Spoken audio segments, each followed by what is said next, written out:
ರಾಜ್ಯದ ಎಲ್ಲ ವರ್ಗಗಳ ಎಲ್ಲ ಜಾತಿಗಳ ಸಾಮಾಜಿಕ ಶೈಕ್ಷಣಿಕ ಆರ್ಥಿಕ ವ್ಯವಸ್ಥೆಗಳನ್ನು ಸ್ಥಿತಿಗತಿಗಳನ್ನು ಕುರಿತು ಸಮೀಕ್ಷೆ ಮಾಡುವಂಥದ್ದು, ಸಮಗ್ರವಾದಂಥ ಅಂಕಿಅಂಶಗಳನ್ನು ತಗೊಳ್ಳುವಂಥದ್ದೇ ಇದರ ಉದ್ದೇಶ.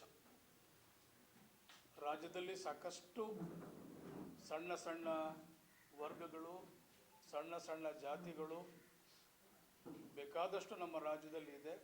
ಎಲ್ರಿಗೂ ಕೂಡ ಸಮಾನವಾದಂಥ ಒಂದು ಜೀವನಾಂಶವನ್ನು ಕೊಡುವಂಥದ್ದು, ಸಮಾನವಾದಂಥ ಒಂದು ಸ್ಥಾನಮಾನ ಗೌರವ ಕೊಡುವಂಥದ್ದು ಈ ಒಂದು ಸಮೀಕ್ಷೆಯ ಉದ್ದೇಶ.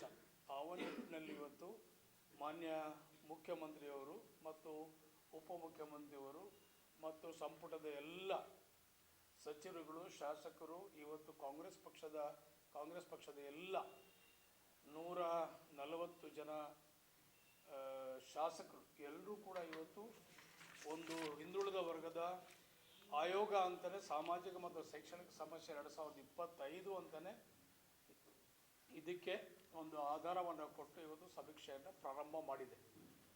ಇಲ್ಲಿ ನಮ್ಮ ಜಿಲ್ಲೆಯಲ್ಲಿ ಸುಮಾರು 3164 ನ್ಯೂಮರೇಟರ್ಸ್, ಅಂದರೆ ಯಾರ್ಯಾರು ಇದಕ್ಕೆ ಜವಾಬ್ದಾರಿಯುತವಾಗಿ ಸ್ಥಾನದಲ್ಲಿ ಕೆಲಸ ಮಾಡ್ತಾರೆ, ಸಮೀಕ್ಷೆ ಮಾಡ್ತಾರೆ, ಅವರಿಗೆ ನ್ಯೂಮಿನೇಟರ್ಸ್ ಅಂತ ಹೇಳ್ತಾರೆ. ಸೊ ನಮ್ಮ ಜಿಲ್ಲೆಯಲ್ಲಿ ಸುಮಾರು 364 ನ್ಯೂಮಿನೇಟರ್ಗಳನ್ನ ಇವತ್ತು ಆಯ್ಕೆ ಮಾಡಿದ್ದಾರೆ. ಇವತ್ತಾಗಲೇ ಕೆಲಸ ಕೂಡ ಚಾಲನೆ ಮಾಡಿದ್ದಾರೆ. ಜಿಲ್ಲೆಯ ಅಧ್ಯಕ್ಷತೆಯನ್ನು ಮಾನ್ಯ ಜಿಲ್ಲಾಧಿಕಾರಿಗಳು ವಹಿಸ್ಕೊಂಡಿದ್ದಾರೆ. ತಾಲೂಕು ಮಟ್ಟದಲ್ಲಿ AC ಅವರು ವಹಿಸ್ಕೊಂಡಿದ್ದಾರೆ, ತಹಸೀಲ್ದಾರರು.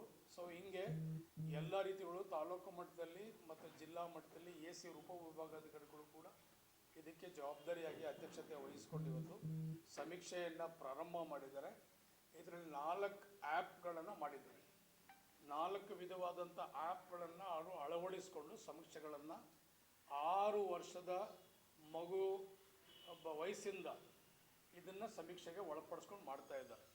ಯಾಕಂತೇಳಿ ಅವ್ರಿಗೆ ಮಾತು ಬರಬೇಕು, ಅವರು ವರ್ಗವನ್ನು ಹೇಳುವಂಥದ್ದು ಅಥವಾ ಭಾಷೆಯನ್ನು ಹೇಳುವಂಥ 6 ವರ್ಷದ ಮಗುವಿಂದ ಇದನ್ನು ಅಳವಡಿಸ್ಕೊಂಡು ಇವತ್ತು 4 ಆ್ಯಪ್ಗಳ ಮುಖಾಂತರವಾಗಿ ಸುಮಾರು 60 ಪ್ರಶ್ನೆಗಳ ಉತ್ತರವಾಗಿ ಈ ಸಮೀಕ್ಷೆಗಳ ಆಧಾರದಲ್ಲಿ ಇವತ್ತು ಮನೆಗೆ ಹೋಗಿ ಇವತ್ತು ಈ ಒಂದು ಸಮೀಕ್ಷೆಗಳನ್ನು ಅವರಿಗೆ ಸಾಮಾಜಿಕವಾದಂಥ, ಶೈಕ್ಷಣಿಕವಾದಂಥ, ಆರ್ಥಿಕವಾದಂಥ ವ್ಯವಸ್ಥೆಗಳ ಸ್ಥಿತಿಗತಿಗಳ ಕುರಿತು ಅಂಕಿಅಂಶಗಳು ಇದಕ್ಕೆ ಬರಬೇಕು, ನಮಗೆ ಗೊತ್ತಾಗಬೇಕು ಈ ಸಮೀಕ್ಷೆ ಮುಖಾಂತರವಾಗಿ ಅಂತೇಳಿ ಇವತ್ತು ಕರ್ನಾಟಕ ಸರ್ಕಾರ ಭಾಳ ಮಹತ್ತರವಾದಂಥ ಒಂದು ಸಮೀಕ್ಷೆಗಳು ಈ ತಿಂಗಳು 22ರಿಂದ ಮುಂದಿನ ತಿಂಗಳು 2ನೇ ತಾರೀಕುವರೆಗೂ ಕೂಡ ಈ ಸಮೀಕ್ಷೆಯನ್ನು ಪ್ರಾರಂಭ ಮಾಡಿದ್ದಾರೆ. ಇವತ್ತು ನಮ್ಮಲ್ಲಿ ರಾಮನಗರದಲ್ಲಿ ಸುಮಾರು 867 ಜನ ನ್ಯೂಮಿನೇಟರ್ಸ್ ಇದ್ದಾರೆ. ಹಾರೋಳಿನಲ್ಲಿ 329 ಜನ ನ್ಯೂಮಿನೇಟರ್ಗಳಿದ್ದಾರೆ. ಅದರಲ್ಲಿ ರೇಷನ್ ಕಾರ್ಡಲ್ಲಿರುವಂಥವ್ರು ಅಳವಡಿಸ್ಕೊಳ್ತಾರೆ. ರೇಷನ್ ಕಾರ್ಡ್ ಇದ್ದವರಿಗೆ ಆಧಾರ್ ಕಾರ್ಡ್ ಮುಖಾಂತರವಾಗಿ ಅವರಿಗೆ ಸಮೀಕ್ಷೆಗೆ ಒಳಪಡುವಂಥದ್ದು. ಅದಕ್ಕೆ ಇನ್ನೂ ಹೆಚ್ಚಿನ ರೀತಿಯಲ್ಲಿ ಸ್ಟೇಟ್ ಕಮಿಟಿ ಬೇರೆ ಇದೆ. ಅದಕ್ಕೊಂದು 5 ಜನ ಸ್ಟೇಟ್ ಟಾಪರ್ಸ್ ಅಂತ ಇದ್ದಾರೆ. ಅವ್ರ ಕೆಳಗಡೆ 64 ಜನ ಟ್ರೈನರ್ಸ್ ಏನೋ ಕೊಟ್ಟಿದ್ದಾರೆ. ಅದ್ರ ಕೆಳಗಡೆ ನ್ಯೂಮಿನೇಟರ್ಸ್ ಅಂದ್ಬಿಟ್ಟು ಸುಮಾರು 64 ಜನ ನಮ್ಮ ಕ್ಷೇತ್ರಕ್ಕೆ ಈಗ ಸಾವಿರಾರು ಜನ, ಈಗ ನನ್ನ ಕ್ಷೇತ್ರಕ್ಕೆ ಸುಮಾರು ಒಂದು 867, 329 ಈ ರೀತಿ ನನ್ನ ಕ್ಷೇತ್ರಕ್ಕೆ ಸುಮಾರು 1200, 1300 ಜನ ಈ ರೀತಿ ನೇಮಕಾತಿ ಮಾಡಿ ಇಡೀ ಜಿಲ್ಲೆ ವ್ಯಾಪ್ತಿನಲ್ಲಿ ಇವತ್ತು ಈ ಕಾರ್ಯಕ್ರಮ ಯಶಸ್ವಿಯಾಗಿ ಪ್ರತಿ ಮನೆಯಲ್ಲೂ ಕೂಡ ಪ್ರತಿಯೊಬ್ಬರು ಕೂಡ ಇದಕ್ಕೆ ಭಾಗಿಯಾಗಬೇಕು. ಯಾಕಂತೇಳಿದ್ರೆ ಮುಂದಕ್ಕೆ ಎಲ್ಲ ರೀತಿಯಲ್ಲೂ ಕೂಡ ನಾವೆಲ್ಲರೂ ಕೂಡ ಸೌಲಭ್ಯವನ್ನು ಪಡೆಯೋದ್ರಲ್ಲಿ ಆಗಲಿ ಮತ್ತು ಬೇರೆ ಯಾವುದಾದ್ರೂ ಸರ್ಕಾರಿ ಸೌಲಭ್ಯಗಳನ್ನು ವಂಚಿತರಾಗಬಾರ್ದು. ಸಣ್ಣ ಜಾತಿಗಳು ಕೂಡ ಇದರಲ್ಲಿ ಅಳವಡಿಕೊಂಡು ಸಮಾನವಾದಂಥ ಒಂದು ಹಕ್ಕನ್ನು ಅವರೆಲ್ಲರೂ ಕೂಡ ಸರ್ಕಾರದಿಂದ ಪಡೀಲಿ. ಯಾರ್ಯಾರು ಎಷ್ಟೆಷ್ಟು ಅಂಕಿಅಂಶ ಇದ್ದಾರೆ, ಯಾವ್ಯಾವ ವರ್ಗದವರು ಇದ್ದಾರೆ ಅನ್ನೋದು ಈ ಅಂಕಿಅಂಶದಿಂದ ಗೊತ್ತಾಗ್ತದೆ.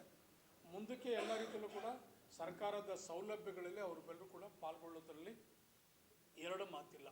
ಆ ಒಂದು ದೃಷ್ಟಿಯಲ್ಲಿ ಸನ್ಮಾನ್ಯ ಮುಖ್ಯಮಂತ್ರಿಯವರು, ಉಪಮುಖ್ಯಮಂತ್ರಿಗಳು, ಸಂಪುಟದ ಎಲ್ಲ ಸಚಿವರುಗಳು, ಶಾಸಕರು ಈ ಒಂದು ಸಮೀಕ್ಷೆಗೆ ಹೋಗ್ಬಿಟ್ಟು ಒಂದು ಪವಿತ್ರವಾದಂಥ ಒಂದು ಕಾರ್ಯಕ್ರಮಕ್ಕೆ ಚಾಲನೆಯನ್ನು ಕೊಟ್ಟಿದ್ದಾರೆ. ನಾನು ಸಾರ್ವಜನಿಕರಲ್ಲಿ ವಿಶೇಷವಾಗಿ ನಮ್ಮ ಜಿಲ್ಲೆಯ ಎಲ್ಲ ನಾಗರಿಕ ಬಂಧುಗಳಿಗೆ ಹಾಗೂ ನನ್ನ ವ್ಯಾಪ್ತಿ ನನ್ನ ಕ್ಷೇತ್ರದ ಎಲ್ಲ ನಾಗರಿಕ ಬಂಧುಗಳಿಗೆ, ನಮ್ಮ ತಾಯಂದಿರಿಗೆ, ಯುವಕರಿಗೆ, ಯುವತಿಯರಿಗೆ, ವಿದ್ಯಾರ್ಥಿಗಳಿಗೆ, ವಿದ್ಯಾರ್ಥಿನಿಯರಿಗೆ ಎಲ್ರಿಗೂ ಕೂಡ ನಾನು ಮನವಿ ಮಾಡ್ಕೊಳ್ತೀನಿ, ಈ ಸಮೀಕ್ಷೆಗೆ ಎಲ್ಲರೂ ಕೂಡ ಸ್ಪಂದನೆಯನ್ನು ಮಾಡಬೇಕು. ಇದರಿಂದ ಮುಂದಕ್ಕೆ ನಮ್ಮ ಜೀವನದಲ್ಲಿ ಸಾಕಷ್ಟು ಇದರಲ್ಲಿ ಸುಲಭವಾದಂಥ ರೀತಿಯಲ್ಲಿ ನಾವೆಲ್ಲರೂ ಕೂಡ ಬೇಕಾದಷ್ಟು ಇದೆ ಸರ್ಕಾರದ ಸೌಲಭ್ಯಗಳನ್ನ ಪಡ್ಕೊಳ್ಳುವಂಥದ್ದು. ನಾವು ಈ ದೇಶದ ಪ್ರಜೆ, ನಾವು ಈ ರಾಜ್ಯದ ಈ ಕನ್ನಡಿಗ ಇದರಲ್ಲಿ ನಮ್ಮ ಕನ್ನಡ ನಾಡಲ್ಲಿ ನಾವಿದ್ದೀವಿ, ಈ ದೇಶದ ಪ್ರಜಾಪ್ರಭುತ್ವದಲ್ಲಿ ನಾವೆಲ್ಲರೂ ಕೂಡ ಹಕ್ಕನ್ನು ಪಡೆದಿದ್ದೀವಿ ಅನ್ನೋದಕ್ಕೆ ಇದು ಸಾಕ್ಷಿ ಆಗಬೇಕು. ಸೊ ನಮ್ಮ ಹಕ್ಕನ್ನು ನಾವು ಪಡೆಯೋದ್ರಲ್ಲಿ ನಾವೆಲ್ಲರೂ ಕೂಡ ಒಂದು ಜವಾಬ್ದಾರಿ ಸ್ಥಾನದಲ್ಲಿ ನಿಂತಿದ್ದೀವಿ ಅಂತೇಳಿ ಒಂದು ಸಂದೇಶ ಕೊಡುವಂಥ ಒಂದು ಉದ್ದೇಶ ಇದು. ಸೊ ಅದಕ್ಕೆ ನಾನು ಎಲ್ರಿಗೂ ಕೂಡ ಕೈ ಮುಗಿದು ನಾನು ಮನವಿ ಮಾಡ್ಕೊಳ್ತೀನಿ. ಆ ಸಂದರ್ಭದಲ್ಲಿ ಯಾರ್ಯಾರು ಇನ್ವಿಟೇಟರ್ಸ್ ಬರ್ತಾರೆ, ಆಶಾ ಕಾರ್ಯಕರ್ತರು ಬರ್ತಾರೆ, ಅಂಗನವಾಡಿಯವರು ಬರ್ತಾರೆ, ಕೆಲವು ಉಪಾಧ್ಯಾಯರುಗಳು, ಸ್ಕೂಲ್ ಟೀಚರ್ಸ್ಗಳಿಗೆಲ್ಲರೂ ಕೂಡ ಇದನ್ನು ಆಯ್ಕೆ ಮಾಡಿ ಎಲ್ರಿಗೂ ಜವಾಬ್ದಾರಿಯನ್ನು ಕೊಟ್ಟಿದ್ದಾರೆ. ಆ ಮನೆಗೂ ಬಂದಾಗ ದಯವಿಟ್ಟು ನೀವೆಲ್ಲರೂ ಕೂಡ ಈ ಕಾರ್ಯಕ್ರಮಕ್ಕೆ ತಾವೆಲ್ಲರೂ ಕೂಡ ಕೈ ಜೋಡಿಸ್ಬೇಕು, ಒಳ್ಳೆಯ ರೀತಿಯಲ್ಲಿ ಸ್ಪಂದನೆನ ಮಾಡಬೇಕು. ನೀವು ನಿಮ್ಮ ಜಾತಿ, ನಿಮ್ಮ ವರ್ಗ, ನಿಮ್ಮ ಸಬ್ ಕ್ಯಾಸ್ಟ್ ಅಂತ ಏನು ನಾವು ಹೇಳ್ತೀವಿ, ಒಂದು ನಿಮ್ಮ ಜಾತಿ ಇದೆಯಲ್ಲ, ಉಪಜಾತಿ ಇದೆಯಲ್ಲ, ಅದನ್ನೆಲ್ಲವೂ ಕೂಡ ನಿಮಗೆ ರೇಷನ್ ಕಾರ್ಡ್ ಇದೆಯಾ, ಆಧಾರ್ ಕಾರ್ಡ್ ಇದೆಯಾ, ನೀವು ಎಷ್ಟು ವರ್ಷದಿಂದ ಇದ್ದೀರಾ, ಏನು ಎತ್ತ, ನಿಮ್ಮ ಮಕ್ಕಳು ಕೆಲಸ, ಒಂದು 60 ಪ್ರಶ್ನೆಯನ್ನು ಇವತ್ತು ಇಟ್ಟಿದ್ದಾರೆ. ಅದರಲ್ಲಿ 30 ಪ್ರಶ್ನೆ ನಿಮ್ಮ ಸ್ವಂತತೆ ಪ್ರಶ್ನೆ ಆಗಿರುತ್ತೆ, ನೀವು ವಿವೇಚನೆಗೆ ಬಿಟ್ಟದಂಥ ಕೆಲವು ಪ್ರಶ್ನೆಗಳಿರ್ತವೆ. ಎಲ್ಲೂ ಕೂಡ ಏನು ಕೆಲಸ ಮಾಡ್ತಾ ಇದ್ದೀರಾ, ಯಾವಾಗಿಂದ ನಿಮ್ಗೆ ಎಷ್ಟು ವಯಸ್ಸು, ಏನು, ಮತ್ತು ಈ ರೀತಿ ಸಣ್ಣದ 60 ಪ್ರಶ್ನೆಗಳಿರ್ತದೆ. ನಾನು ಸಾರ್ವಜನಿಕರಲ್ಲಿ ಇದಕ್ಕೆ ಸ್ವಲ್ಪ ಒತ್ತನ್ನು ಕೊಟ್ಟು ನಾವು ಕಾಲಾವಕಾಶ ಮಾಡಿಕೊಂಡು ಪ್ರತಿಯೊಬ್ಬರೂ ಕೂಡ ಈ ರಾಜ್ಯದಲ್ಲಿರುವಂಥ ನಾವೆಲ್ಲರೂ ಕೂಡ ಇದಕ್ಕೆ ಒಳ್ಳೆಯ ರೀತಿಯಲ್ಲಿ ಸ್ಪಂದನೆ ಮಾಡಿ ಈ ಒಂದು ಸಮೀಕ್ಷೆ ಯಶಸ್ವಿಯಾಗಿ ನಡೀಬೇಕು. ಯಾವ್ಯಾವ ವರ್ಗದವರು ನಾವೆಲ್ಲರೂ ಕೂಡ ಹಿಂದುಳಿದ ವರ್ಗದವರು ಯಾವ್ಯಾವ ರೀತಿಯಲ್ಲಿ ನಾವು ಹಿಂದೆ ಇದ್ದೀವಿ, ವಂಚಿತರಾಗಿದ್ದೀವಿ, ಇದೆಲ್ಲವೂ ಕೂಡ ನಮಗೆಲ್ಲ ಗೊತ್ತಾಗ್ತದೆ. ಸೊ ದಯವಿಟ್ಟು ಸಾಮಾಜಿಕವಾಗಿ, ಆರ್ಥಿಕವಾಗಿ, ಶೈಕ್ಷಣಿಕವಾಗಿ ನಾವೆಲ್ಲರೂ ಕೂಡ ಪಡಿಬೇಕಾದಂಥ ಒಂದು ವ್ಯವಸ್ಥಿತವಾದಂಥ ಒಂದು ಸಮೀಕ್ಷೆ ನಡೀತಾ ಇದೆ. ಸೊ ದಯವಿಟ್ಟು ಎಲ್ಲರೂ ಕೂಡ ಕೈ ಜೋಡಿಸಿ ಪ್ರತಿಯೊಬ್ಬರು ಕೂಡ ಇದಕ್ಕೆ ಸಹಕಾರ ಕೊಡಬೇಕಂತೇಳಿ ನಾನು ಎಲ್ಲರೂ ಕೂಡ ಮನವಿ ಮಾಡ್ಕೊಳ್ತೀನಿ. ಅದರಲ್ಲಿ ವಿಶೇಷವಾಗಿ ನನ್ನ ಕ್ಷೇತ್ರದ ವ್ಯಾಪ್ತಿ ಎಲ್ಲ ನನ್ನ ತಾಯಂದಿರಿಗೆ, ಯುವಕರಿಗೆ, ಯುವತಿಯರಿಗೆ ನಾನು ಮನವಿ ಮಾಡ್ಕೊಳ್ತೀನಿ. ಒಂದಷ್ಟು ಕಾಲಾವಕಾಶ ತಾವೆಲ್ಲರೂ ಕೂಡ ಕೊಟ್ಟು, ನೀವಿಲ್ಲ ಅಂದರೂ ನಿಮ್ಮ ಮನೆಯಲ್ಲಿ ಸ್ಟಿಕ್ಕರ್ ಹಾಕಿರ್ತಾರೆ, ಇನ್ನೂ ಒಂದು ಸಲ ನಿಮ್ಮ ಸಮೀಕ್ಷೆಗೆ ಮತ್ತೂ ಬರ್ತಾರೆ, ನಿಮಗೆ ಫೋನ್ ನಂಬರಲ್ಲಿ ಬರೆದಿರ್ತಾರೆ. ಇನ್ನೂ ಒಂದು ಆಪ್ಷನ್ ಕೊಟ್ಟಿದ್ದಾರೆ ನಿಮಗೆ, ನೀವೇನಾದರೂ ಸರ್ಕಾರಿ ನೌಕರಗಳಾಗಿ ನೀವು ಬರುವಂಥ ಕಾಲದಲ್ಲಿ ಆ ಸಮೀಕ್ಷೆ ಮಾಡುವಂಥ ನ್ಯೂಮರೇಟರ್ಸ್ ಬಂದಿಲ್ಲ ಅಂತ ಹೇಳಿದ್ರೆ ಸೆಲ್ಫ್ ಡಿಕ್ಲರೇಷನ್ಗೂ ನಿನ್ನೆ ಅವಕಾಶ ಮಾಡಿಕೊಟ್ಟಿದ್ದಾರೆ ಸರ್ಕಾರ. ನೀವೇ ಕೂಡ ಸೆಲ್ಫ್ ಡಿಕ್ಲರೇಷನ್ ಬೇಕಾದ್ರೆ ನೀವು ಆ್ಯಪಲ್ಲಿ ನೀವು ಲಾಗಿನ್ ಆಗಿ, ಆ ವೆಬ್ಸೈಟಲ್ಲಿ ನೀವು ಲಾಗಿನ್ ಆಗಿ ಅದಕ್ಕೂ ಕೂಡ ನೀವು ಸ್ವಂತ ಡಿಕ್ಲರೇಷನ್ ಕೂಡ ನೀವು ಅದಕ್ಕೂ ಕೂಡ ಮಾಡ್ಕೋಬೋದು. ನಿಮಗೆ ಬಂದಿಲ್ಲ ಅಂತೇಳಿ ಬೇರೆಯವ್ರಿಗೆ ನೀವು ಸೈಬರ್ಗೆ ಹೋಗಿ ತಿಳ್ಕೊಬೋದು. ನೀವು ಮನೆ ಹತ್ರನೇ ಸಾಕಷ್ಟು ಜನಕ್ಕೆ ಸರ್ಕಾರ ಸೌಲಭ್ಯ ಮಾಡಿಕೊಟ್ಟಿದೆ, ಎಲ್ಲರೂ ಕೂಡ ಬರ್ತಾರೆ.